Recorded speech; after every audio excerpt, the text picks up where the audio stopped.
My name is Nick Gallant, and I'm a professor at the Bartlett School of Planning, and I have the pleasure of convening this lecture series. So the lecture series has been going on for about 15 years, and the purpose of it is to bring leading practitioners and leading academics and researchers before an audience of colleagues and students and others interested in planning and the future of planning, and to really hear about their latest thinking or hear about research that they're undertaking on different planning issues. If you are a regular attendee at these events, you will know that prior to tonight's event, we welcomed Professor Franklin Obeng-Odum from the University of Helsinki right at the beginning of the year, in October, to talk about just political economy in post-colonial Africa. We then had a talk from Declan Redmond at UCD on the island's housing crisis. We heard from Rachel Franklin in January about spatial inequalities in the smart city. I'm going to introduce tonight's speaker in a moment, but please come to our future events. We're currently planning a series for next year. They're lots of fun. There's wine, yeah? So it's a great evening for all the family. But the next event will be on the 23rd of May, when we'll be welcoming Professor Flora Samuel from the University of Cambridge to talk on the subject of housing for hope and well-being. So we're looking forward to that. And that is also our annual Sir Peter Hall lecture. So there are details of these events on the website. So anyway, to tonight, and we're very happy to welcome Catriona Riddell as our speaker for this evening. Catriona is an independent consultant who many of you will probably already know. Her work focuses broadly on strategic planning. Since starting her consultancy, Catriona Riddell Associates in 2011, she's supported a large number of local authorities develop their approaches to local and strategic planning. But she's also focused on thinking about and studying the future of strategic planning processes across the UK, and does so through the research. And she's currently undertaking research on this topic for the Royal Town Planning Institute. Prior to her private practice as a consultant, Catriona was Director of Planning at Sierra, South East England Regional Assembly. Yes? Yes, that's it. I remember that back in the day. And before that, she was Head of Strategic Planning at Surrey County Council. She's a Fellow of the Royal Town Planning Institute and was awarded an honorary doctorate for services to planning by Oxford Brookes University in 2022. So many of you will also know Catriona as a regular commentator on all planning matters, and she's very active with the RTPI and as a deputy chair for the Town and Country Planning Association. So tonight's talk, strategic planning in England, where did we go wrong or so wrong? I think speaks really to the focus that she's had in her consultancy and more broadly in her professional life. So there will be an opportunity at the end to ask questions, to quiz Catriona on where it's all gone wrong and how it might be corrected, after which we will retire and have some wine where the conversation can continue. So Catriona, that was a long introduction. Over to you. Thanks for that introduction, Nick. Yes, thank you for coming. And Nick's just told me I have to make it fun, so I've got 45 minutes or so to talk about strategic planning and make it fun. So the challenge is great, but we'll see what we can do. So yeah, it's lovely to see so many friends and colleagues in the room. It's lovely to get that sort of support, and it's lovely to see so many students in the room. I hope I impart some sort of knowledge to you, and please ask questions at the end, if not in front of everybody else, to me personally, because I think it's important to sort of have these sort of discussions. So I am going to, if I can get this to work, I'm going to try and answer 4 key questions. Where did we go wrong? Why does it matter? What do we need to do to make it work? and what might or does the future hold. And as we get closer and closer towards the general election, I think perhaps that's probably some of the things we can try and explore a little bit at the end of my presentation. So, oops. Normally, I would sort of wait till the end before I said, and this is why we went wrong, but I'm going to just jump straight into it, because I think anybody that's been around in planning for a while, and we've got 2 ex-Royal Town Planning Institute presidents in the room, for those interested. Thank you for coming. 2010 is a big year for planning. And we had a lot of planning reform. We've always had planning reform, but it's fair to say I think 2010 is where things just went very pear-shaped very quickly. And I've included 2 of the main culprits of that time, but I think Eric Pickles, which is the bolder, larger guy, for those not familiar, I think the general answer to what a pickle is because in 2010, most of this was down to him and down to the government at that time. And we seem to forget that it was a coalition government, but it was a coalition government that was very short-lived, and the concepts behind the whole localism agenda as it was in 2010 was very much a conservative ideology. It was very much about stripping away any layer that didn't work other than at a local level. It was about giving people power, but actually rewarding them for saying yes to development. And some of these quotes are, I look up these quotes and I chuckle to myself every time I read them. And then I get angry because there was so many big promises around everything's going to be great, local communities will be rewarded, they will get the money for the infrastructure they need, and planning and development will become a positive, it will become a good thing. And I think it's fair to say over the last 14 years we've seen anything but, and it's been quite hard for practitioners to sell planning as a positive, I think as a direct result of that. And I think it's local communities were missold what localism was. It wasn't really about being able to control what happens in their local areas. It was about devolving difficult decisions, knowing that they probably wouldn't happen. So my answer is, where did it all go wrong? 2010 is my answer, and these 2 are probably more to blame than others, but there was a government behind that. Oh, again. So just unravelling that a little bit, and Anne, who's sitting in the audience, was RTPI president at this time, and I remember very shortly after the May election, Anne standing up at the planning conference, very angry. And she was very angry, saying this is a really bad move. But we also had a lot of government reports itself that basically looked at the plans to demolish the regional tier of planning, which was the strategic tier, and I will come back to that in a minute. And we had this fantastic report from the Select Committee just after the election. It was the end of the year, and there's some choice quotes in there, because at that time the duty to cooperate had only just really started to be thought about, because even our councillors at the Regional Assembly, who were all Conservatives, were told by the party, don't worry, there will be a transition phase, we won't just scrap everything overnight, there will be a process by which we think through what is needed in planning, and it will be good in the end. That picture there is, I use this quite a lot and it's quite sad, but this is my team, South East Regional Assembly. The election was in May. By 2 weeks after the election, they'd withdrawn all the regional funding, so we didn't even have any money to pay our staff, and they basically told us our jobs weren't important anymore. By the end of July, our team was gone, and this was, in these days, younger people, this was paper. This is how we used to do things, just if you're not familiar. These were our reports, our South East Plan. This was just the tip of the iceberg, but this was an awful lot of very, very expensive information being thrown in the bin overnight.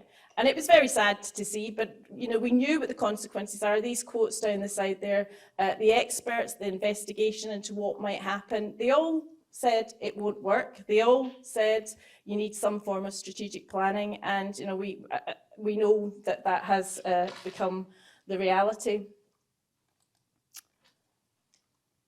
In 2016, the government decided that actually maybe things aren't working in the way that we expected. So this was 6 years on, and they introduced the Local Plan Expert Group, or LPEG as we affectionately called it, which was a group of planning lawyers, planning consultants, planning experts, external planning experts who were brought in.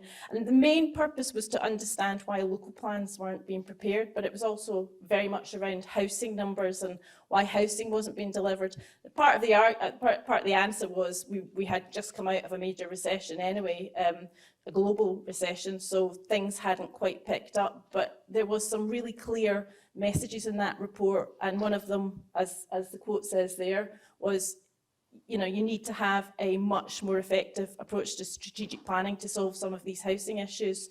You can't expect local communities to say, yes, we want all these new houses, and not get the money to fund the right infrastructure to support that. So the LPEG report was to government, and some things came out of it. There were some recommendations that came out of it. So the standard methodology for housing, which many of you will have heard of, it's the way in which the government sets the, it's not mandatory targets, as we know now. The starting point for local planning housing targets, that was a result of this.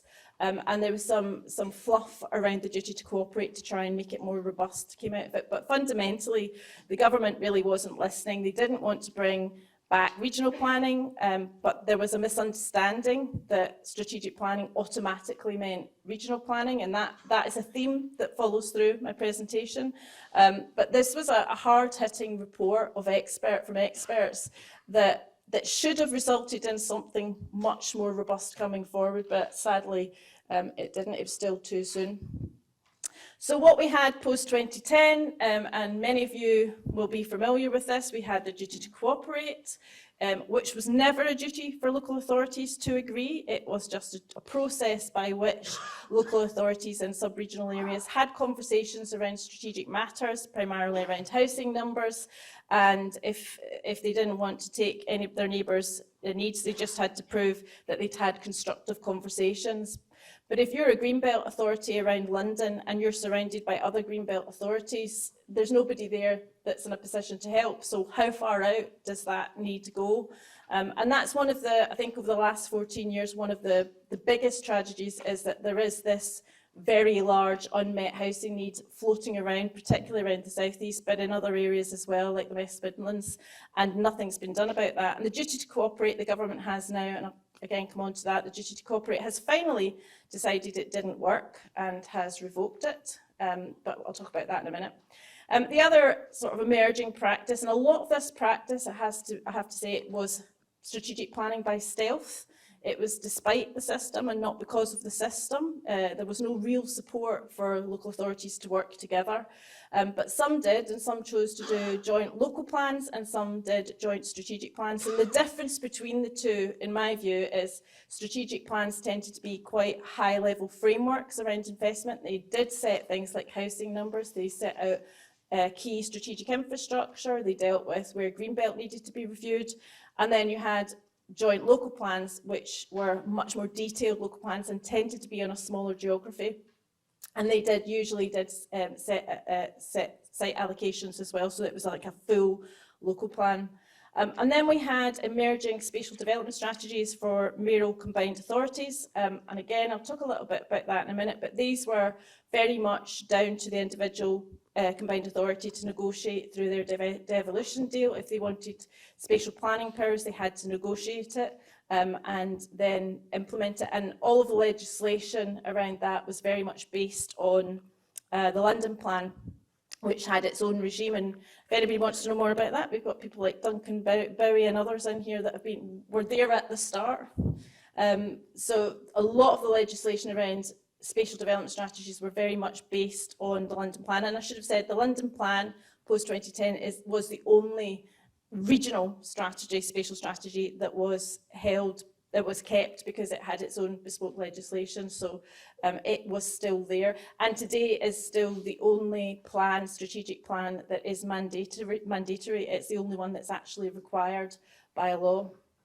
And then we had non-statutory frameworks, and this is the stealth strategic planning. So this is groups of local authorities who are coming together and saying, we can't do this on our own, we can't really implement any big strategic infrastructure projects, we've all got problems around housing. A lot of this was around the cities, particularly the smaller cities, which were very classically underbound, as we call it. They had very tight administrative boundaries, so they relied very much on their neighbours, and they had no mechanisms to actually deliver on their planning commitments. So a number of them started to come together and look at planning frameworks. Call them non-statutory is a bit sort of it's not really fair, because they are very important. They were just done outside of the statutory planning framework, this statutory planning system, and there was quite a lot of them coming forward. And then we had the Theresa May, correct me if I'm wrong, fixing our broken housing market. There's been so many prime ministers, I've lost track of who was in charge when, but I think this was Theresa May's one, when she stood famously with the bricks behind her launching this, and it fell down. So it wasn't a great start. But there was a beginning to be a recognition, again, like the LPEG report, that something better needed to be done, because local plans were going like that, housing delivery was continuing to go like that, and things were not looking very rosy in terms of the planning system. So this was sort of when the government started to really think about restructuring the planning system. By that time we started seeing some really good examples of local authorities working on what we call joint strategic plans. The West of England Combined Authority came together. They had already tried to do a joint strategic plan, and then that failed at examination, and then they had gone on to prepare a spatial development strategy. We had the Black Country authorities, who already had a joint plan, which was it emerged as a result of their regional strategy in the West Midlands. And the Greater Exeter authorities had been working very closely together to develop a joint plan, and then the Oxfordshire authorities. So these were all happening roughly about the same time. The Oxfordshire authorities secured a growth and housing deal with government in 2016, which gave them about 500 million towards infrastructure, about 200 million towards affordable housing, and 5 million to pay for a new strategic planning team. But they had to commit to do a statutory joint plan, otherwise the government wouldn't give them the money. Now, they have all famously fallen apart in the last sort of 2 to 3 years. And it just takes one partner to walk away, because all of these rely on 100% support from every partner authority. So the minute one walks away, it all falls apart. And the Oxfordshire authorities managed to secure lots and lots of money, but reneged on their part of the deal, and that joint strategic plan never saw the light of day. And if anybody's following the saga in Oxfordshire, it's not looking great there. Oxford City, again an underbound city, has just published its local plan. It has no way of meeting its needs, and all the money went to South Oxfordshire and Vale of Whitehorse, so they got all the money, and they're the ones saying we don't want any housing, thank you very much. So it's not a great positive story in any of these areas. So I mentioned the combined authorities, and I'll come back to that, because it's really important, because I think the next potential government, if it's Labour, is looking very closely at devolution and how strategic planning fits with that. Now, there is an assumption that combined authorities automatically all have spatial planning powers, when only 3 have actually secured these powers. One is Greater Manchester, one is Liverpool City Region, and the other is West of England. And these are outside of London. I'll just make that clear, so London is sort of the exception. Greater Manchester has just pretty much just about managed to get its joint local plan across the line after about 10 years. They've got the powers to do a spatial development strategy, but chose to do a traditional joint plan because they wanted to allocate sites, they wanted to change the green belt boundary and do some other things that they can't do through a spatial development strategy. So although they've got the powers, it's the councils that actually have done the plan, not the combined authority. West of England, as I mentioned earlier, tried to prepare a joint plan. That fell apart, so they tried to do a spatial development strategy. And again, and it's Bristol, for those not familiar, it's around Bristol. and one of the partners there decided that they didn't really want to release any greenbelt and didn't really want to take the housing, so they walked away, and again it fell apart. Liverpool City region is progressing its spatial development strategy, but they have agreed not to revisit any housing numbers. They're in a relatively fortunate position in that they've got pretty up-to-date local plans, so they don't really want to. They don't want to open up Pandora's box and start looking at different spatial strategies and different housing numbers. So they've all agreed and they've signed an agreement to say we're not going to do that. We will stick with what's in the local plans. And I think this is quite wise. They really want to concentrate on things like climate change, on infrastructure, on health and well-being, some really important things, because the whole debate around planning tends to get monopolised by housing. And there's so many other things that we need to use planning to deal with. And they've sort of, again, decided, well, we want to do this. And they agreed their spatial planning powers right at the start. So it was back in 2014-15. I don't think the Mayor really has much to do with it, but the Mayor certainly is not standing in opposition.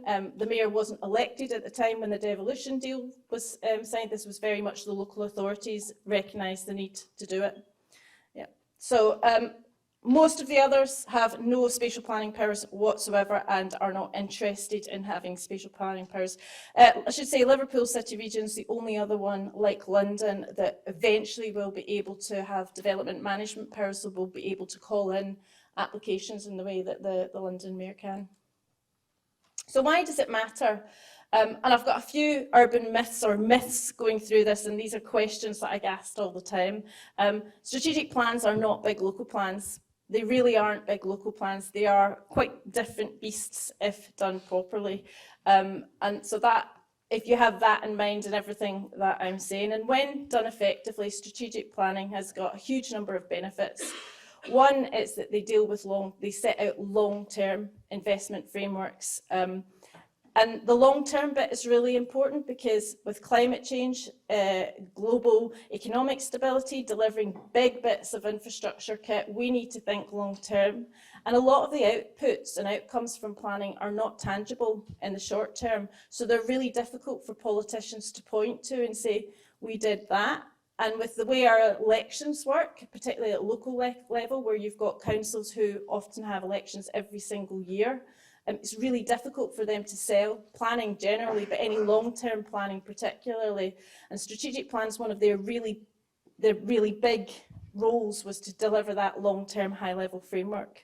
The second one was around public sector investment.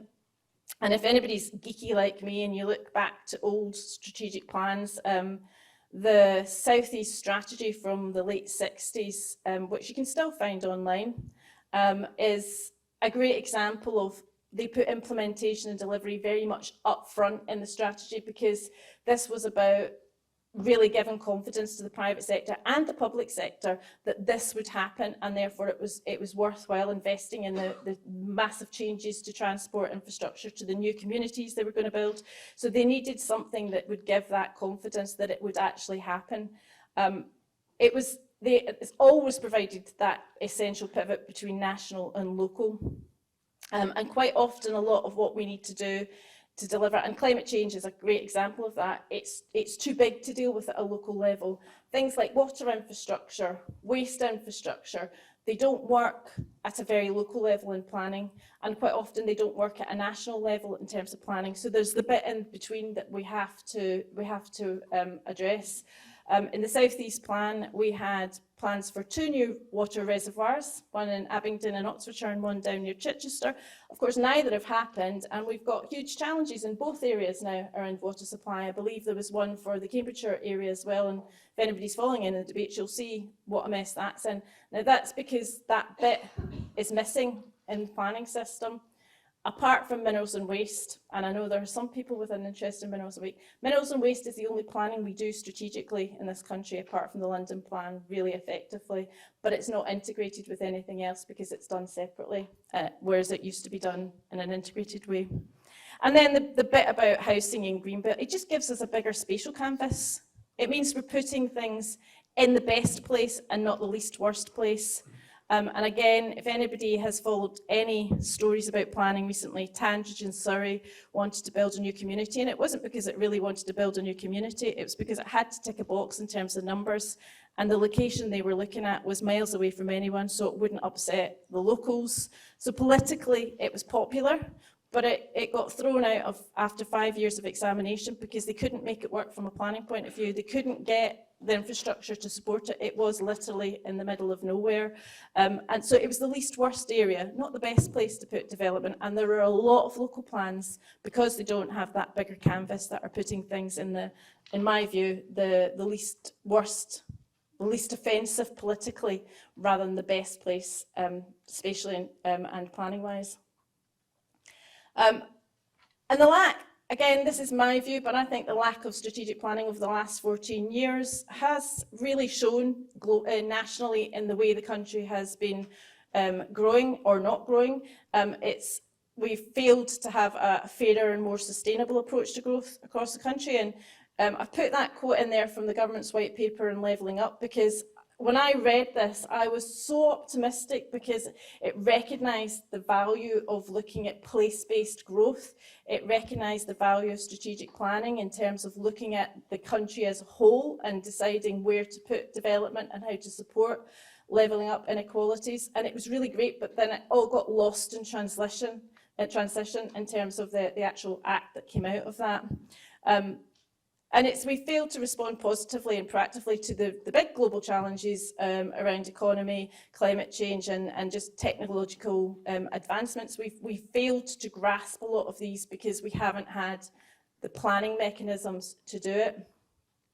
We've not maximised the potential from our assets. Strategic planning joins the dots up between the environment, the economy, the social needs, and all these other things alongside infrastructure. So we've lost the ability to really join the dots up and manage and actually get real potential from the assets we've got, and to deliver strategic infrastructure. Again, high speed 2 and Lower Thames crossing, and there's so many bits of infrastructure that we've just not done very well. And part of that is because the strategic bit, the bit in the middle, is not there to support national infrastructure. And we've just not been able to use the statutory planning system in the way that it's supposed to be. And I think that has had a real direct impact on how planning is viewed, in much more negative connotations and not the real positive force for good that it should play, and it does play if used properly.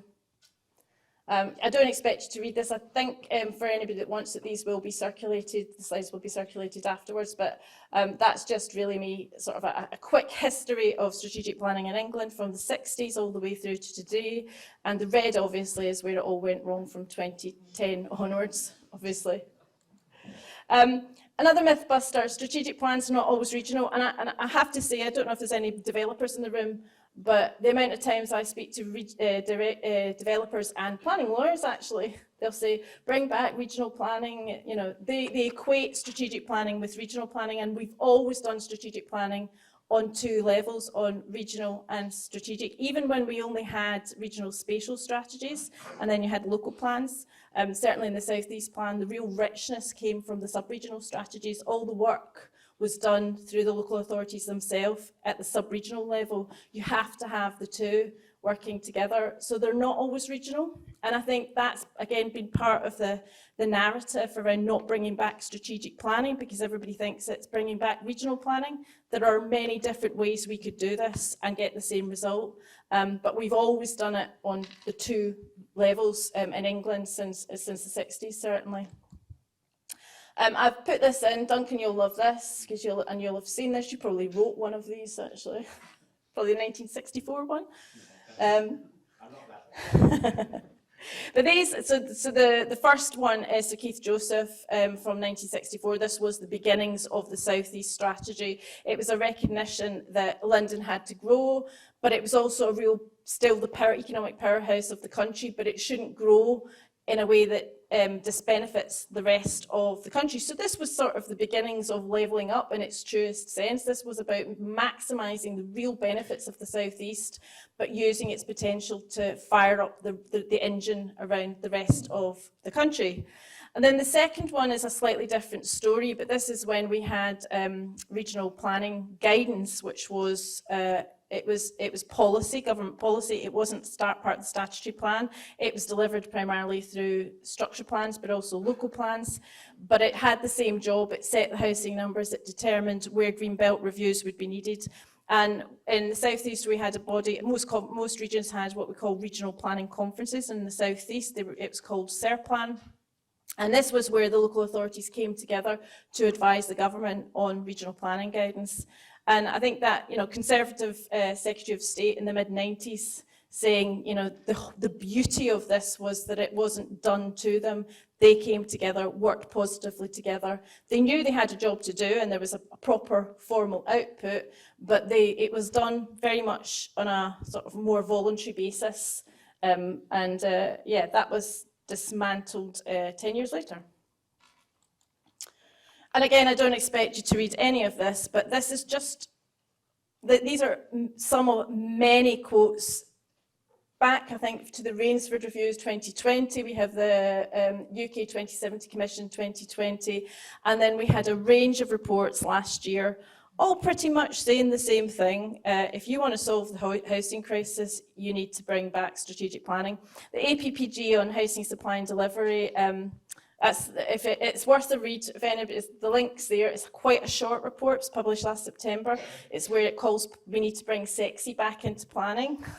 Not sure sexy was ever in planning, but there you go. But they recognise, they said it's virtually cost-free policy lever that can have immediate impact is to undertake effective strategic planning. And they all say the same thing. The British Property Federation one is around freight and logistics. So it's another part of the story where it's a missing gap. We don't have anything that helps manage freight and logistics because it was all done at the sort of strategic level. These are definitely worth it. I am currently doing a report, a review of strategic planning with University of West of England on behalf of the RTPI.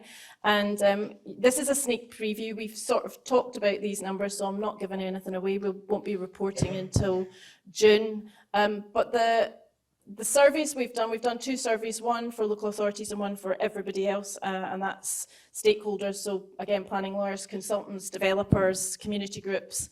The results are pretty fascinating in terms of everything, the positive role that people see strategic planning playing, but this is the one I'm allowed to share, and this is basically saying that nearly 100% of stakeholders either agree or strongly agree that we need strategic planning.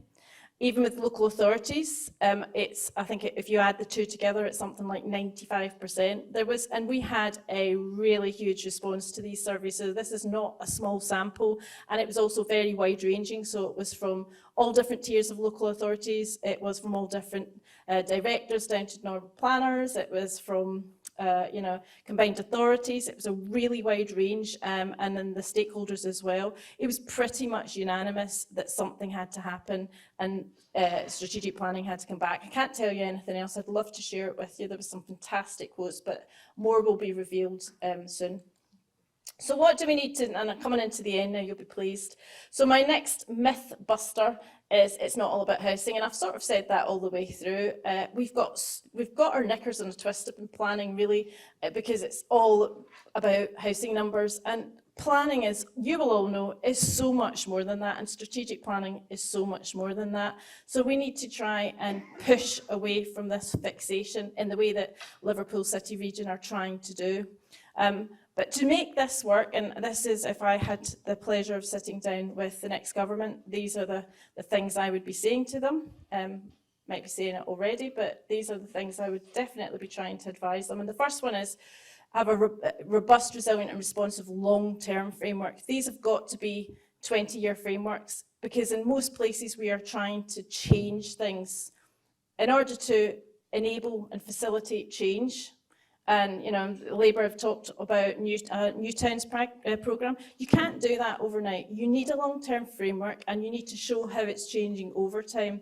So we need to get back to having a long-term framework. There is a lot of debate around whether that is a statutory strategic plan, or whether, for example, in the National Planning Policy Framework, you have a part 2, which is spatial, and it sets out the housing numbers for strategic plans for sub-regions and other important bits. It has the force of policy, government policy, but it's not done through a statutory strategic plan. So there's all sorts of debates going around about what that actually looks like, but it needs to be robust. It needs to have some real status.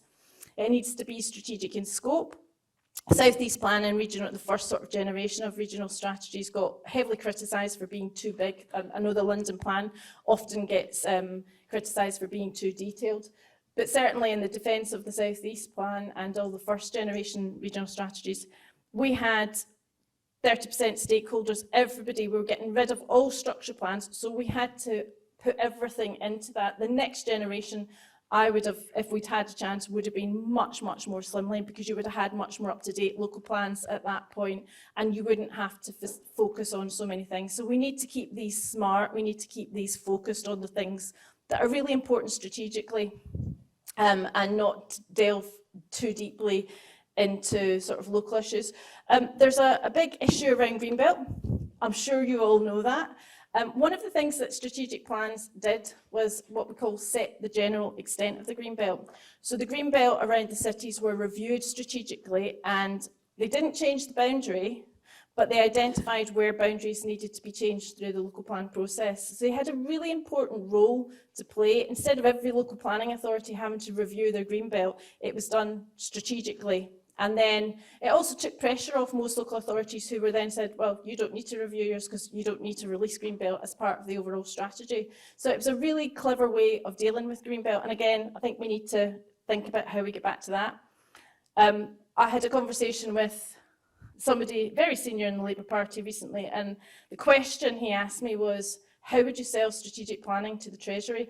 And trust me, I have dreamt, slept, had nightmares about that ever since. I've come up with every description, but it's a real good tester. How would you, and it's the same, I guess, if you're selling it to a chief exec and a leader of a council, that this is a good thing. How do you sell it? Automatically, and I know this is probably not good news, but I would take the word planning out of it. Because it just, until we get that positive connotation back, it's just too difficult. But it's a really important question. The Treasury runs everything. It has to be value for money. And again, in my view, good strategic planning generates money, generates investment.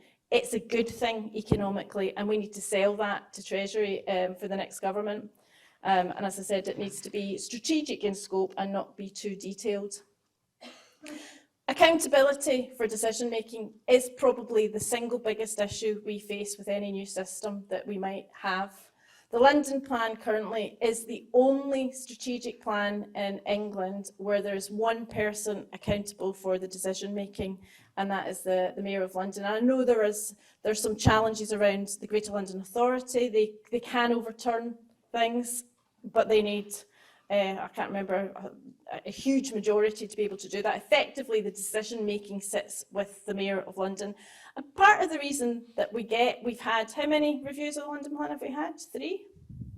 Well, 5 and 3 partial. Yeah, so not bad since 1999. That's not bad at all. And part of the reason, I think, for that is because there's been some very clear accountability, and it's driven by the Mayor, who has also 4 or 5 years to get this plan done. Mayoral Combined Authority Spatial Development Strategies, I mentioned them earlier. They are based on the London Plan legislation, but they don't have the same governance structure. The Mayoral Combined Authority Spatial Development Strategies have to have unanimous agreement, not just from the Mayor, but all the local authority parties there. And I've put an extract there from the Liverpool City Region one there. So such framework would require approval by a unanimous vote of members appointed to the Combined Authority. So, and it's at each stage. So all it needs is one member to walk away at that stage, and it all falls apart, which is what happened in West of England. We've got to crack the governance, and we have to crack the accountability. We can't have joint strategic plans, all these ones that fell apart. That was to do with not having robust governance structures and accountability sitting alongside that. My final myth: there is no perfect strategic planning geography. There is no strategic planning geography nirvana. It works in different ways for different people. Again, back to the minerals and waste side of things, you could look at water, you could look at transport. They all operate on different functional geographies. So try and cramming all, if people say to me it's best done at a functional geography, my challenge back is, well, what functional geography are you talking about? Because a housing market area could be very different from a minerals area, from a river catchment area. You know, they're all different, which is why it's always been traditionally done on sort of just local authority boundaries, county structure plans, or regional plans. The minute you deviate away from that, it gets tricky. And again, I remember in the South East Plan when we were sorting out where the subregions were, there was a view that they had to be done on a geography that was functional. And I can tell you it never worked. For most of these subregions, in terms of the geography, they worked as a sub-regional concept, but they tended to revert back to sort of the sort of local authority boundaries, and that's just the way it works. That blue thing down the bottom is my really feeble attempt at mapping out the South East and all the different geographies. The map above that is the West Midlands. Again, very complex, very confused governance structures, just demonstrating the fact that it's messy. The final map, the black and white one, is a really interesting one because one of the reports last year that was published said we should be doing this on the same geography as local nature recovery strategies, which are county, mayoral, combined authorities, and where there's a group of unitaries. So for example, Berkshire, one authority has responsible for the whole area. So there's a very clear geography set down. It's one, it makes sense, it's a potential, but I think we have to accept that if you're trying to do something on a functional geography, you will get into a bit more of a mess in terms of what that means. And then that is a very old photo of me from 2010, when I was much younger. And this was, again, this was a really important point. Structure plan teams and regional teams didn't just do the plan, they were 50% of the planning capacity and the expertise across all local authorities. They provided a lot of the expertise in county structure plan days. We had ecologists, we had transport planners, we had archaeologists, urban designers, and they were there for the benefit of all the local authorities within that area, the same for the regional planning teams. So it was a sort of unintended consequence of all the regions going in 2010 was that they took away half of the resource and the expertise that the planning teams had. Not only that, they were faced with austerity measures, so we lost a lot as well. So it was the combination of the two. Just before we were abolished, we were looking at formalising that structure and actually setting up our team as a formal free support direct to the local authorities, because we'd done the South East Plan, we had to review it, but we'd done the South East Plan, so it was time to support the local authorities in terms of taking forward the local plans to implement it, and as we said, we never got there. But as we've seen, the last 2 years, survey after survey after survey, it just tells a story around how hard it is, just planning generally in terms of resources.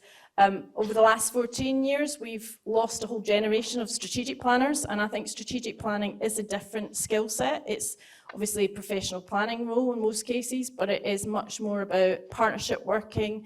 It's around the sort of negotiating, bringing people together over a common agenda. It's a very different skill set on top of the technical skill set, but we've lost a whole generation of these planners because they've gone through retirement, and because we haven't needed to do it, we haven't rebuilt that capacity. So if there's anybody here studying planning and thinking about strategic planning, if there's a general election very soon, there is a good chance there might be strategic planning coming back, and it might be a really good job to go to. So think about that as a job opportunity. We also need to think about county councils. They still, two-tier systems form over 80% of England. I was it was very grandly called a local plan retreat last year with the government's chief planner and various other planners to try and think through what planning reform looks like. And there wasn't one planner there from two-tier system. There was not one planner from a district. They were all from unitaries. And when I pointed this out to the civil servants, they didn't understand what I was talking about, because they just assumed everybody was a unitary and everybody worked in a unitary. Over 80% of the geographical mass in England is two-tier. We have counties and we have districts. It is a very different game to play in these areas with very different rules. And again, we need to crack that one. So just finally, what might the future hold?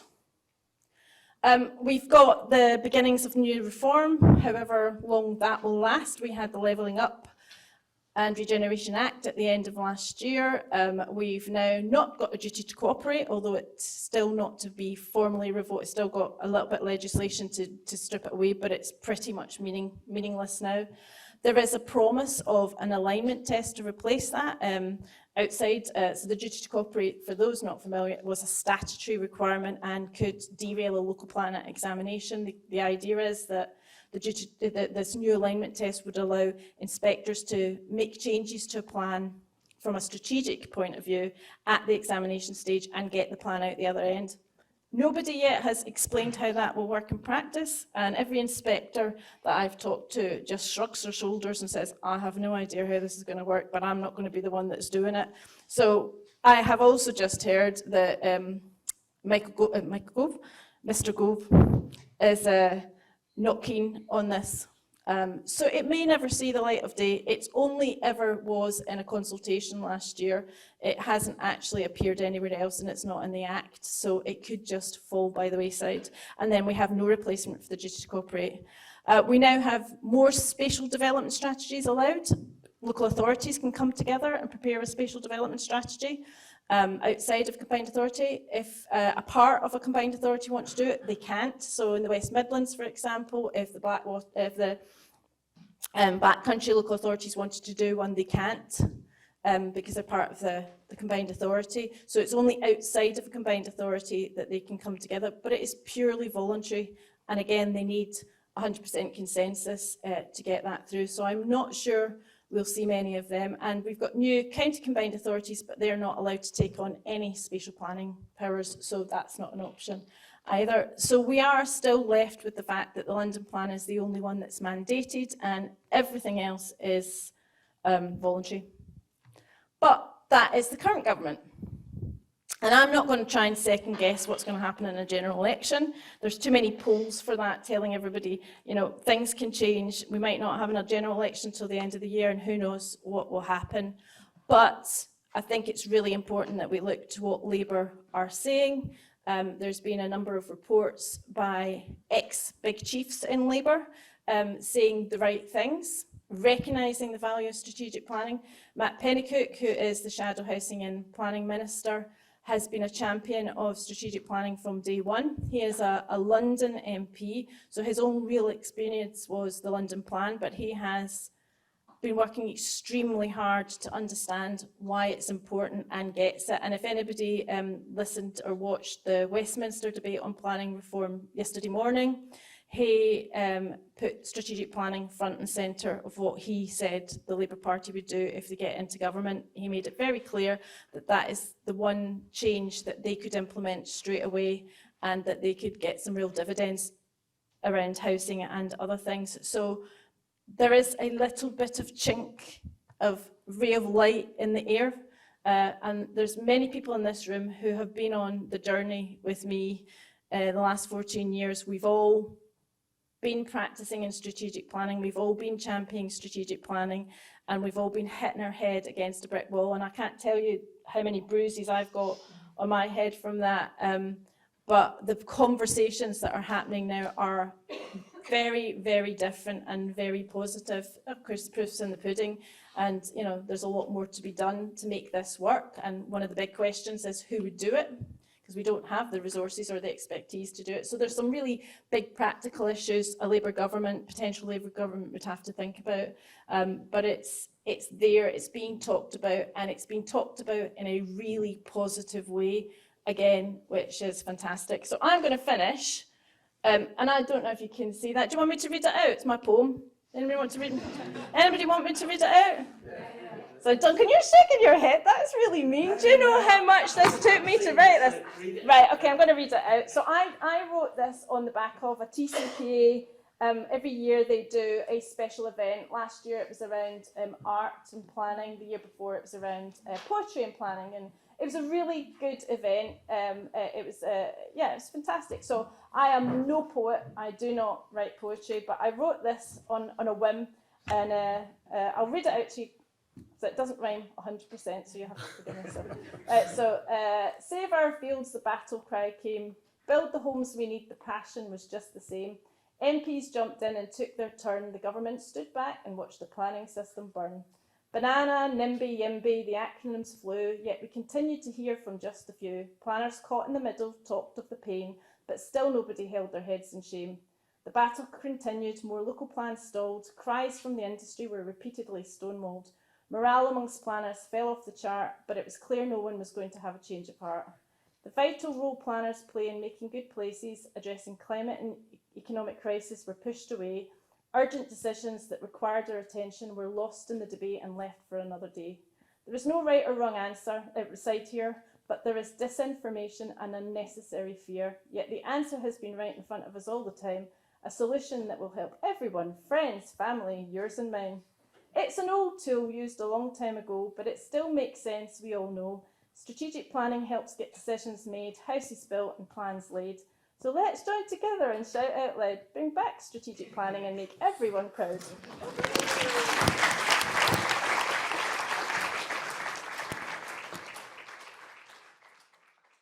There is an opportunity now for questions. I just had one question actually. Can I use your picture of the skip? Because I've been describing that to students for the last 10 years, and I think I saw it on the day. Planning magazine. Yeah, I saw it in Planning magazine the day it was published, but I've never managed to find it after that. And did you stage manage it? No, it came about because it was a really horrible time. Because I was the acting chief executive at the time, so I was getting made redundant, and everybody else was getting made redundant.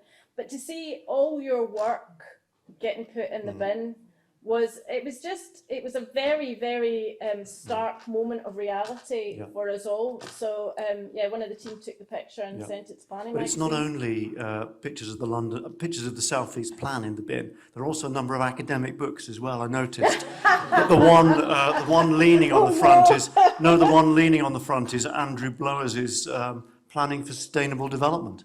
If anybody remembers that, so that was in the bin as well. So anyway, we have time for questions. I am the roving mic, and so that we record your questions as well as Catriona's answers, I need to run up and give you this. You need to speak into it. And when you do speak, please start off by saying who you are and where you're from.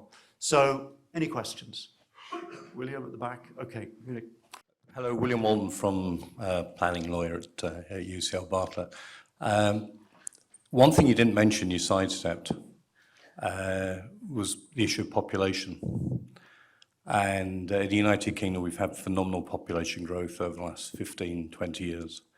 Putting aside one's political views on these issues, at the moment we're told we have about 600,000 or 700,000 legal immigrants coming in each year in terms of net population change. That's an astonishing figure. Arguably, you could say that makes the case for regional planning all the greater, but it also makes it all the more difficult. I wonder if you've got anything to say about that. And then the second point, as somebody who worked in a county planning department many years ago, I think counties they're a wonderful building block for strategic planning because they have electoral accountability, which the successors did not have. You could vote in or out your county councillor. And I think also counties still have a sort of resonance in Britain in terms of, when you ask people where they're from, they tend to reply by county. If we have a return to regional planning, I'd actually like to see the county being very much part of that, because I thought it was a good system that was, 2004 I think was a bad decision when we did away with structure plans.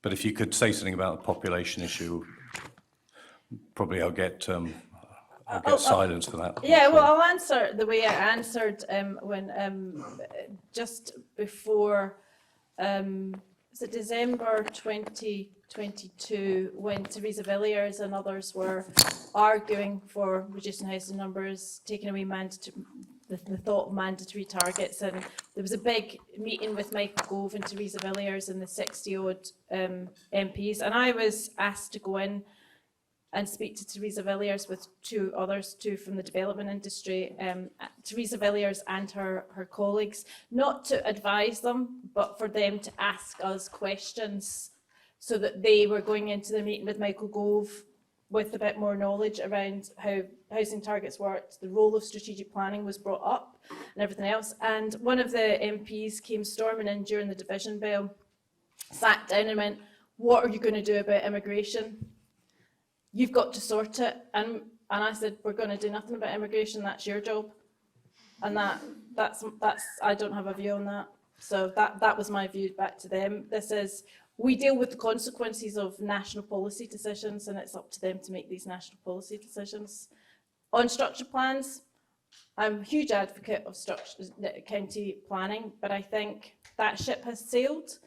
I think we need to rethink how we do it, and I'm not a fan of necessarily just going back in time because it worked well then.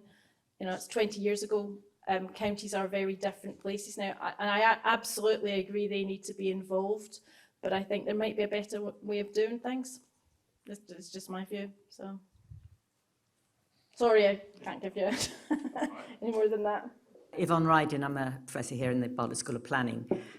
You make a very compelling case for strategic planning, but I do wonder whether the context hasn't really changed quite a lot since the last time we had strategic planning in place, insofar as we now deal with not only a development industry, but an infrastructure industry that is entirely privatised.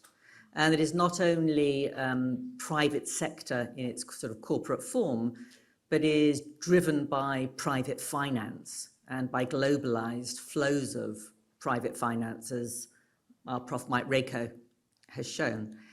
And that means you can put these things all in place, but will the players come to the table? And when they do, are you sure what they're being driven by? Because the assumption behind a lot of strategic planning is that developers want to develop, and utility suppliers want to supply utilities and infrastructure. And that isn't always the case. That isn't always the economic drivers behind the utility companies, development companies, and so on and so forth. And that might make this nice architecture not actually very effective at delivering development where we need to have development. Because you haven't really mentioned about the importance of public sector infrastructure, public sector housing, and other third sector forms of provision as well of housing and other assets, which would change the nature of the people that were around the table within this strategic planning architecture. Yep, and I guess that's partly linked to my thoughts around counties and their role, because I think back in the days, particularly regional days, we were relying hugely on private sector investment. We had revolving infrastructure funds so that the private sector could invest in things like that. There was a recognition that the public sector couldn't do it all, but what the private sector wanted above all was investor confidence. They wanted to know that if they were going to invest in an area, provide more money towards affordable housing, but infrastructure, they wanted to have the confidence that this would be delivered. One of the big problems we had post-2010, one of the many big problems we had post-2010 is, up until that point, strategic planning was a fixture in planning for decades. So the thought that it wouldn't exist didn't actually penetrate. So even though the different players changed and the structure played, the developers still assumed that it would happen. What happened in 2010 was we ended up with 14 years of change, fragility. Now, I would say the Oxford Cambridge Arc is an absolute classic example of that. Why would private sector invest in an area like that when the government can decide one day it's really important and the next take it all away? And so I was involved in the very early discussions with the government and all the local authorities. I wrote the paper around the different options around governance, and one of the things we said was you need to have the private sector at the table.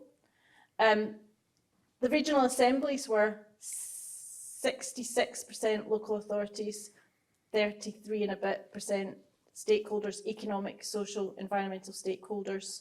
We had the RDAs with a huge amount of direct private sector investment. And what we forget is 2009 Local Economic Development and Construction Act changed regional assemblies, got rid of regional assemblies, and we were merging regional economic strategies with regional spatial strategies, with regional transport strategies into one regional strategy.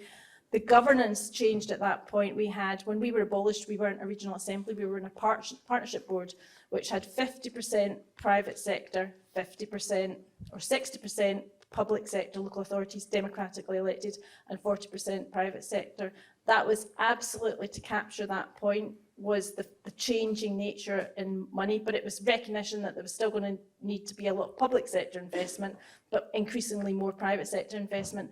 That was very short-lived because our partnership board existed for a year and then it was dismantled with the whole regional architecture. But the thinking was there, and that needs to go back into the pot in terms of what we do next. We need to really free up our minds in terms of what works in the current climate, and how we bring the private sector to the table when, frankly, over the last 14 years, there's been nothing there to get them and keep them. Jim Davis, Environment Agency, ex-minerals planner, ex-regional planner, and still got the scars. So this wasn't fun, listening to that, I have to say. It wasn't fun. it was horrific. Two sort of questions. Do you think, first of all, stick with the minerals. Why do you think minerals planning has stayed regional and national with national targets, accepting that everywhere needs minerals to grow, and and takes away that need when it comes down to our planning applications? Well, it should do. So why has minerals stayed, and waste to some degree? And the other question is, do you think the redistribution of housing that went on in the regional spatial strategies, especially the West Midlands, between inner city and urban, the affluent areas, markets overheating, and the sort of the brownfield areas, Stoke, Dudley, do you think that was lost? And levelling up could have been, was almost a recognition of that, and that wasn't understood when in 2010 that redistribution of growth, that strategic view in the green belt. Sorry, I could go on forever. In answer to your first question, it's a really simple answer. At the time when we had discussions around waste and minerals planning, civil servants didn't understand it. It was too difficult. So when the argument was put forward that counties should remain minerals and waste authorities and two-tier areas and unitaries, and don't mess with it, civil servants went, okay, you keep it, we're not going to touch it. It was purely because it was too difficult. And there was a case put forward, obviously, for why it is a national and regional importance to do that. But frankly, from my recollection, it was because it was too technical and they didn't understand it enough to argue against it, which is why it survived. That's why the regional RTABs and RWOPs and all the advisory groups kept the funding as well from government, because it was at a distance, they didn't have to deal with it then. And it has pretty much survived that way ever since. It's sort of out of sight, out of mind for a lot of government officials. In terms of the spatial distribution, I'll go back to sort of what I said at the start, really. The government didn't even think about the implications on any part of this around the economy, around distribution of housing, around scale of housing, anything. There was no thinking around why regional or strategic planning was needed and how we were changing the shape of places and cities and putting the investment in. There just was, they didn't do any homework. There was no real mitigation around what was being planned. And some of the, particularly across the East and West Midlands, some of the joint strategies continued. They reflected the sort of the strategies in the East and West Midland RSSs. And they managed to get to the end of get adopted, but they never went forward after that. They aren't being reviewed. The backcountry fell apart and renewed because they didn't have the regional strategy to fall back on. So yeah, it was so many unintended consequences that the government just weren't interested in listening to. Frankly, it was a huge, big mistake. Hi, Catriona. Lewis Herbert. I was leader of Cambridge City Council, and to earn some money, I trained planners for 20 years. In terms of opening up the dialogue with Treasury, and I do think that that is a critical thread. When former Marxist Eric Pickles burnt everything in 2010, he also burnt regional development agencies.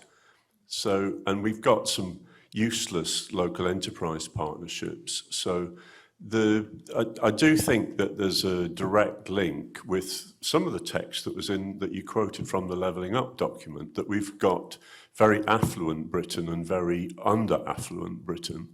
And the route to Treasury's heart, including by trying to get them away from orthodox economics to a longer-term view, is to have economic strategies for sub-regions and to have plans, strategic plans. And there's no need for unanimity. I think the majority decisions are how this country works. So I do think there's a case for persuading an incoming government and Treasury that there should be votes, there should be areas, there should be some degree of requiring people to be members. If local authorities don't want to be members of combined authorities, the combined authorities still go ahead. So that's one thread. The other thread is with your friend Michael Gove. If he wants, for instance, 150,000 homes in or near Cambridge, the only way to do that is on a footprint of about 50 kilometres by 50 kilometres. And so you have to have sub-regional strategic planning.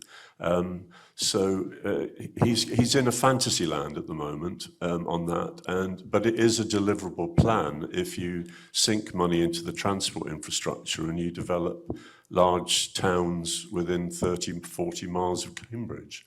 So all power to your elbow, Catriona, you will win the argument.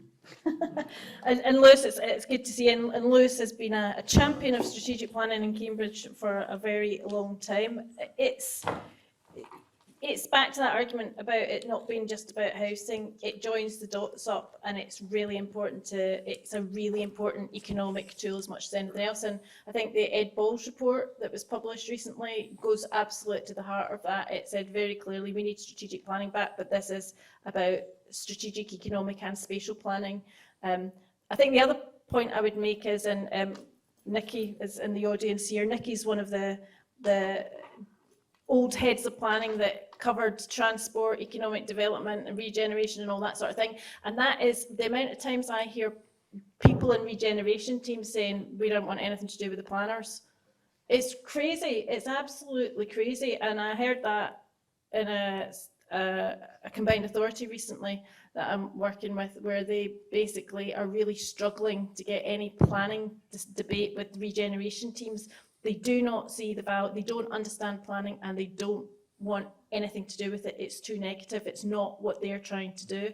And you need people in local authorities that understand that and can pull all the different bits together. And again, the RTPI being champion the chief planner, but it's not just about planning, it's about people at a senior level that can act as that ringmaster, and I think that is going to be really important going forward. Whether we do it through combined authorities or another route, we need people to join, people that can join up the dots. Or if anybody's heard me speak before, I always describe my role as marriage guidance counselling, because it feels like that, because you're bringing different, not just different bits of the organisation, but different politicians with political views. You're bringing a whole load of different people together, and it's really quite tricky sometimes. So keep doing what you're doing. I'm Robert Ravelli. I'm a master planning consultant. I came over here from Philadelphia in 2008, just before the change of government. And unfortunately, I'm still here, but I'm not doing that much work because there's not much going on. But I was the city of Philadelphia's representative on the Regional Planning Commission in the U.S. in Philadelphia. And although we did, the U.S. system is very much, I think, what we had here before the 2010 election, or we're moving that way. One of the things that we don't accomplish very well with our regional planning system is there's still the issue of affordable housing and NIMBYism and how do we deal with that? Because again, the land use decisions are made at the local level, even though the regional plan covers the entire metropolitan area. So I was wondering what your view is on how could strategic planning in this country address this whole NIMBYism issue, and looking at Starmer's YIMBY discussion that he's been having, and how we could get from NIMBY to YIMBY, and perhaps how we could engage with the incoming government to get strategic planning to YIMBY from NIMBY. Yeah. Also, I was to ask you if you mentioned in one of your slides you had that there was a report that had come in from labor. Is RTPI having dialogue with labor at the moment to sort of take some of your points to them and to let them know where we stand as a profession on that? On that last one, there's people better qualified to answer that, but yes, the RTP are having conversations with all the parties, I think, in terms of the lead up to the election. On the regional boards, again, one of the things we've been looking at is the American model, how it works. And I think in terms of the NIMBYism, I gave a presentation to the Community Planning Alliance last week, and the Community Planning Alliance, for those not familiar, is a relatively new group of local campaign groups from right across England that have come together as a result of decisions in their neighbourhood, not just on housing, but on energy and all sorts of things that they don't feel they've been listened to. And the sort of the NIMBY label that they get is that they're anti-development. The vast majority of them aren't anti-development. They just want to be included in the conversation a bit better. So that's one thing at a very local level. But I ended up talking about strategic planning, and the reason I talked about that was because Eric Pickles, back to Pickles again, he very famously in 2010 said, we'll play the blame game no more. It'll all be decided locally. But the blame game worked brilliantly, because if you look back at structure plans, the structure plan era, the districts blamed the county council for its housing number. The county council blamed the government for the structure plan number, and everybody played their part and taken a little bit of responsibility, but then got on and did it. And the way it worked at the local level was the county structure plan divvied out the housing number, but there was a much more positive role then for communities, because that decision had been taken. So the decision then was, how do we engage local communities to make this work in the best interests of local communities? So it was a much more positive way. Now what we've got is, for most councillors at a local level, and some of these councils are very small, they are making decisions in the interest of the greater good on behalf of friends, family, neighbours. A lot of councils are now resident association and independents, which makes that even worse. So the whole way in which local government works is feeding that whole anti-development view. A lot of these councillors have got on as councillors on the back of an anti-development ticket. They've been campaigners, and then they've got elected on that. So we're seeing a sea change in our local politics, particularly in England, not so much in Scotland, but in England, very much. It's the Independents Residents Association, not necessarily running councils, but having enough people there to cause problems. That, on top of the fact that, as I said, a vast number of councils have elections every year, so they have a third every year. And if you've got an unstable local government structure where a couple of members changing could totally change the power who runs that council, you're making decisions up till about October, and then you're into the next local government election cycle. So you're not in a position. It fights against any decisions being made, any productive, positive decisions being made. So unless they address things like that, we're still going to have labels flying about. I am totally anti NIMBY labels, YIMBY labels, banana labels. I hate them all, because people generally have a much more they have a very, most people think they have got it's never ever black and white for them. People get involved in campaigns for all sorts of reasons, and some are just going to be anti everything anytime they are proper bananas, but the vast majority of people are not. They want to be part of the discussion, and The Community Planning Alliance has got a very strong position on strategic planning as a result of that. They are very supportive of bringing some sort of decision-making process back where these decisions are elevated to a higher level, because it will allow them to engage in a much more positive way in future. I'm not sure that answers exactly how you get rid of NIMBYs, but it's not just a planning issue. It's about local politics, local government, and how that works as well. I'm Stephen Fry. I run a thing called City Voice, and you'll see it on Twitter as supporting the local. The idea is to give local people power, which is what I felt when I was in Soho Society and what I felt the lack of it. But so that's just to say who I am. I want to know, you're talking overall how the structure should be. I've got an overall question. Is somebody in your position as a strategic planner, leader in strategic planning, thinking, are you in a position to say, I am firmly in favor of spending billions on social housing, and are you in a position to say nuclear energy, we should just stop it? Are those things you can say, and if you can, do you have an opinion? I'll be very quick with my response in that. We need a national plan to sort these things out. We need a national spatial plan, and government needs to show some real leadership on some of these decisions, and that needs to then flow all the way through to the local level. Oh, absolutely, absolutely. Yeah, I wrote an article in Planning Magazine last week saying exactly, take the whole debate around social housing out of the housing numbers debate, because it's not going to solve anything. We need direct action to deliver genuinely affordable housing, social housing. We need to stop expecting developers to deliver it, because they won't. We put too much weight on the planning system to deliver affordable housing in their terms through Section 106 agreements, when we should be taking that whole thing out and delivering it differently. Great. Social housing is great. Can we take the next question? Come on. Hi, so I'm Charlie Thompson, Senior Planning Officer at Hertfordshire County Council and student here at the Bartlett.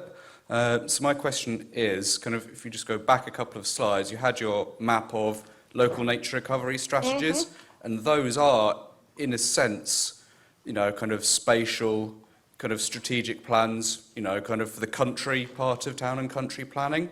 And, they could have, potentially quite a significant role, even if we don't have strategic planning returning. But, if we do see something coming back under a new government potentially, how do you see, these two systems working together or not, as the case may be? Yeah, absolutely. And this is back to the point about including counties in the discussion, because they are lead flood risk authorities, responsible for local nature recovery strategies. They are responsible for waste and minerals plans, their transport, their public health. They've got a massive role in terms of place shaping generally, and have to be part of the solution. Hertfordshire happens to be one of the best resourced and the best county teams in my view. And, I'm sure there's others in here that will argue against that, but Hertfordshire's a great team that gets that, and you've got a really good planning resource. Most counties don't have that anymore, and you've got different people leading on local nature recovery strategies that don't actually understand anything to do with the planning system. So we need to get better at that, joining up. Thank you. I'm Tumi Hawkins, and I'm the lead cabinet member for all things planning at South Cambridgeshire District Council. We actually have a joint service with Cambridge City. Just to pick up on Lewis's last point, I was going to ask what your view was on Gove's plan to build, and it's 150,000 plus. Don't forget the plus. Whether or not strategic planning will work versus a DevCo, which is what he seems to want to put together. And also the second thing was, I'm not sure how the regional or strategic planning worked before, but then we have issues with the statutory consultees, and they do give us a lot of hassle. Some of them are now actually privatized. So how will that work? Yeah, if I can take the statutory consultees first, that's a really, really big issue for anybody that's doing a local plan or anybody that's dealing with any planning applications, because like the planning teams, they are heavily under-resourced. The Environment Agency, Natural England. Homes England have got probably the best resources in the country of anywhere, but most of the others that play a really important part have got no resources, and they're really important. And government, I think, has just done an internal review of statutory consultees, and hopefully they'll deal with some of the resourcing issues there, but they're really important. But in terms of Cambridge, and it's nice to see Cambridge well represented today. If you've seen the Super Squad job adverts that came out this week, the team leaders, the head honchos are getting, what, 50,000, and the rest teams are, the salary is 30-odd thousand. That doesn't give me any confidence that Gove is serious at all about the Super Squad and what he's doing in Cambridge. It's grandstanding at best. I hope that the Cambridgeshire authorities get something out of it, but, you know, if they can take the Oxford-Cambridge Arc spatial framework away overnight, if there's an election in May or October, you know, unless Labour have already thought about what they would do with Cambridge, which they may well have done, but I suspect they would be looking slightly further away from Cambridge. But I think a lot of this is Gove's grandstanding. When the 2010 election came, my regional planning committee's chair was, she was the leader of Surrey Heath, which is Michael Gove's constituency. And I remember, she took me out for lunch, and I remember saying to her, right, okay, so what can we expect? And she says, she said, he'll stab his granny in the back. And she had a much posher voice than that, so she said it in a very posh way. She said she's never known a politician at a national level who is that clever, that astute, and that ambitious. And she said, do not trust anything he says. He still is probably the best politician in the government at the moment, but I think it's a lot of rhetoric and grandstanding. Great. Thank you very much, Catriona. A fascinating discussion, and thank you to everybody for their questions. And again, I apologise that I've had to sort of truncate it because we do need to get to room 114. I think there will be an opportunity to grill Catriona a little bit more and pose any more questions that you have upstairs. Can we just finally thank Catriona again in the traditional way?